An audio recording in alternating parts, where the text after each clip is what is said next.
Hello, welcome to Flutterbug Auto. Today I'm talking about a 6-in-1 racing game bundle I found on the Switch eShop. I found this bundle through one of the games in it, Adrenaline Rush Miami Drive, which looked vaguely interesting, although mobile gamey, and it was on sale for $2, which then led me to the bundle it was a part of, also on sale for only $2, so I was like, why not? Let's check the whole thing out. Now, I wasn't expecting much, because when you have a collection of games that look this generic, are on this steep of a discount, it doesn't exactly bode well, does it? So I wasn't exactly going in with the highest of expectation, but it was even worse than I expected, honestly. Like, there was honestly very little redeemable here. I'll qualify that statement just by showing you. Here's the first game in the bundle, Motorbikes Pro 2025, and you know what? This one's alright. Like, it's nothing special, but as something I got in a $2 bundle, I could see myself getting some enjoyment out of it. It really just only hits the very basics though. Like,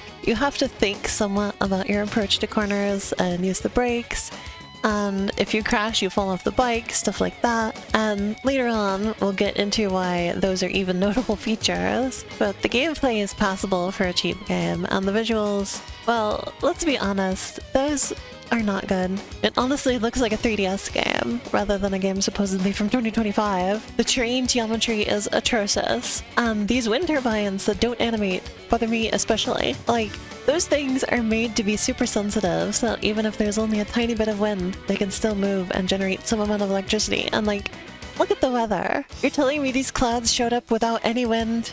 You're telling me the weather looks like that and there's no wind whatsoever? Air is perfectly still? I ain't buying it. And plus, on top of any logical argument as to why they should be spinning, it just looks so tacky to have them still like that, you know? The game would just simply look a little nicer if they were spinning, in my opinion. But yeah, that's really all there is to say about Motorbikes Pro 2025. It's very generic and just barely passable as a game you can have some fun with. So, not exactly a glowing review, but unfortunately also one of the best in this bundle, as you'll see, because moving along, next we have Real Drift Racing, which is, as you might imagine, a game about drifting, but not really about racing, because you're always driving by yourself. The game does have a little bit of style going for it. It's got some toon shading and such, even though it has a distinctly asset flip vibe. At least they tried to give it a look, you know? And I'm not really into drifting focused games or anything, even though Steam keeps trying to recommend them to me. So I can't really tell if it's just me or the game, but I had a really hard time drifting while on this game. It just didn't feel very good, you know? And I often like games with drifting mechanics. I've talked about like Ridge Racer and Track Mania on this channel before. I like a good drift. And this game just felt bad to drift in, which isn't exactly what you want out of a drift-focused game, right? Again, like, I don't know if it's just a realistic simulation, which I'm not going to be very good at, but like, it was very hard to feel like I was in control of the drift. Like, obviously, you know, in a game like Ridge Racer, there is a learning curve to controlling the drift, but this just, I don't know, it was very satisfying. And like, I've also been playing Need for Speed Heat lately, which I also got because it was on sale super cheap. And that game has drifting missions as a side mode, and you know what? I never had any trouble with those. The drifting mechanics are perfectly reasonable to intuit and have a good time with for me. So I think that the fact that a drift competition side mode in a different, much more well put together game completely outdoes this game's entire purpose says it all. I am definitely going to err on the side of it being on the game having a bad drifting mechanic, and not on me not being able to figure out how to control it properly. Also, you can change the color of the smoke that comes from your tires when you drift, which makes perfect sense. Definitely it looks great when anything other than gray. I'm so glad I made mine blue. But yeah, real drift racing, more like real drift garbage, ha ha ha. Anyway, the next game in the collection is Buggy Off-Road Racing, and Balatro made this game. But yeah, this one is where shit really starts hitting the fan with this collection. I read the in-game description and I knew, oh boy, how I knew I was getting into some shit now. It lists one of the locations as Asia, but in the actual game it's labeled Australia. What do you know? It looks much more like an Asian landscape than an Australian one. Wonder where that could be. Anyway, this game also has a bit of a style going on, but the style is like Borderlands if it was bad. This one also looks like a 3DS game, and the gameplay is just, it's some floaty garbage. I don't even have to explain it really, do I? There's no impact, no challenge, nothing. Remember when I mentioned the crashing a while back in the motorbike game? Yeah, that was because in this game, there's no penalty for crashing. So it's just, it's nothing. There's really nothing to even say about this game. Like, you get one boost per race, and it's like, whoopee, I am so excited for my one boost. Oh boy. And the game only has 3 goddamn tracks, and it just makes you play them over and over, but sometimes in reverse. Hooray! It really is that simple too. Like, you see these little lipped edges along the sides of the track? Looks like a car like this should be able to drive over those, right? Nope, those are walls. You're completely boxed in. And just not only all of that, but I think this game is actually a bootleg of another game that I found recently. It's from 2019 and it's actually pretty good. It's called OffRoad Racing with the subtitle Buggy X ATV X Moto. And like, this one's called Buggy Off-Road Racing. And the buggy design looks kind of similar. And the location of the first track is a similar desert environment. And honestly, at first, I thought it was the other game. I'd only seen a YouTube video of it a few weeks ago, and I hadn't saved it. So all I had was like a memory of the title and such. So I saw Buggy Off-Road Racing, and I was like, oh yeah, that's that one game I saw. So I thought maybe this collection would have one decent game in it, but nope. As soon as I laid eyes on it, I knew that it was just a bootleg and I would not be getting any joy out of this bundle whatsoever. Turned out that the other game was on sale for $2 though, so I bought that and played it for like an hour and a half and had a great time. You could look forward to a video about that one at some point in the future as well. So next up we have GoKart Mania, which at first glance is just a clone of Buggy Off-Road Racing. I'm like, well, yeah it is, but also it's massively worse. So what do you think about when you think of a kart racing game? Probably like drifting, silly items, whimsical locations, maybe some jumps and stunts and stuff like that. Those are usually the basics, right? Well, guess what? None of that is here. It's the same basic ass driving and single boost from the previous game, but it's massively more dog shit. Also, you see that crazy little animal on the title screen? He's not in the game either. Couldn't even get a funny little guy in. But yeah, like, I cannot steer this thing for the life of me. And I never managed to get better than 7th place. I'm pretty sure it doesn't even have analog steering. Turning seems to just be based on how long you press in a direction for. It is god awful. Like, what the actual fuck? I think legit nobody played this game before it released, because otherwise, how do you release something this unplayable? If I was making a tier list of racing games, I would put Race to the Line, the infamous 3DS game I covered a while back, and like the Z tier. Like, we've got a whole alphabet of tiers here, and it's in the Z tier. I think it's that bad. But like, at least you could play that game. You could win races. I feel like this one is just straight up impossible. Like, I'm struggling this hard, and I have to imagine like a child playing this game. And like, it's not happening. Like, I didn't play this game for that long, so I could perhaps have practiced and gotten better at it, but just, can you blame me for giving up so soon?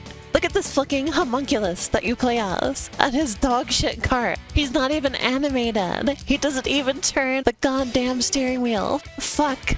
And that is all like the least egregious part of this game. If that was it, I would not be so angry. And that is because, I shit you not, this game charges you $1 each for the skins on their shitty fucking go-karts. I cannot believe the gall on display here. The sheer neglect for human decency it took to sell skins for this game of all games. This one. You think I'm going to pay $1 per skin? Like, look at these. These are worthless. The entire game is worthless. I barely even feel like the game is worth $1. You're going to charge $1 for skins? For this? It's been quite a while since I even played this, and I'm not over it. DLC for GoKart Mania. What?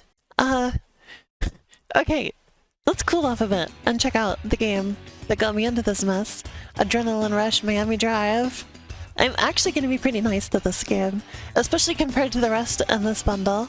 It's the one that's got the most actual game going on. There's a concept here, there's some ideas, it's decently entertaining. Sure, it's very much a mobile game, but like, the entire rest of the bundle is clearly mobile game ports too. And I can appreciate a funny little mobile game from time to time, so I can happily give this one a shot. It's definitely got the most style out of any of these games. It's got a fun little 1970s vibe it's going for, and though I'm not sure it exactly meets the mark on that too well, it's like, it's better than nothing, isn't it? In terms of gameplay, it's very Subway Surfers core. You steer left and right and collect coins, speed up over time, you know the drill. It does have some fun little mechanics going on, like bumping into other cars to knock them out, and getting rewarded for near misses. So there's reward for risky driving, and I always enjoy that. They even put more valuable items over in the oncoming lanes, and that's pretty fun, I like that too. The meta of this game is basically just driving in the oncoming lanes to farm near misses so you can build up for the coin rush meter as fast as possible. Even for the type of mobile game it is, there's very limited progression to be had here though. You can unlock more cars and upgrades and new events by leveling up, but there's ultimately only a handful of unlocks and then it's done. It'll take you a little bit of time to get there though, you know, as you might imagine, a very grindy game. But for as cheap as it usually is, since it lacks microtransactions, unlike some other games in this bundle, I think it's a perfectly respectable time waster. Like, it's not amazing or anything, but I didn't hate it. I had some fun with it, and I could see myself playing it sometimes in the future, which easily makes it, by far, the best game in this bundle. It's like, since it was on sale for $2, and so was the bundle, I feel like I bought a game for $2 and got a bunch of slop for free alongside it. Also, for some reason, the item that lets you continue is a pill?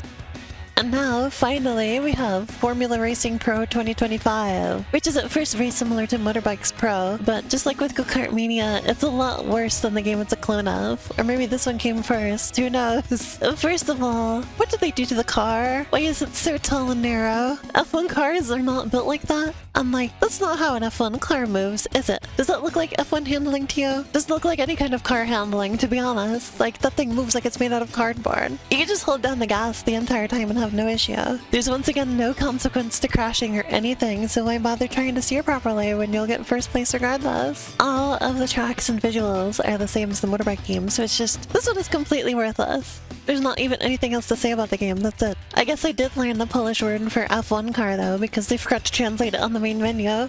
So anyway, yeah, to answer the question in the title, no, it is not worth it. Also, like, each and every game in the bundle individually added an and for the bundle being 95% off to my Nintendo Switch News section. So I think this is one of those things where they just inflate the price and just constantly have it on sale so it looks like a good deal. Supposedly it's normally $40, but I've never seen it not on sale. And whenever you buy any of the games in the bundle, you get an offer to get it for 95% off. So I'm just gonna say the bundle is just worth $2. And it's just bad. It's just straight up bad. I really don't have anything good to say about it. The only game at all worth it here is Adrenaline Rush, and so if you really wanted to play that one, you may as well get it on its own, because you're not getting anything out of the other games. I feel like, unfortunately, this bundle is emblematic of the state of the eShop as a whole, in which it has become much like the Google Play Store.